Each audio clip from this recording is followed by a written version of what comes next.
how to change background in NanoBanana.ai. I'm going to guide you through the process on how to do it.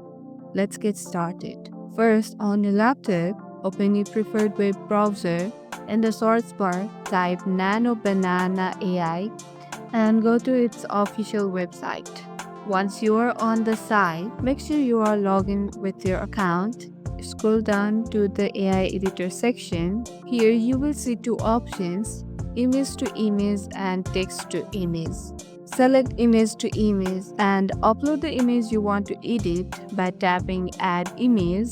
Now to change the background, tap on the main prompt field. Type instruction in natural language like change the background to a beach scene, replace background with a cityscape, apply a colorful abstract background.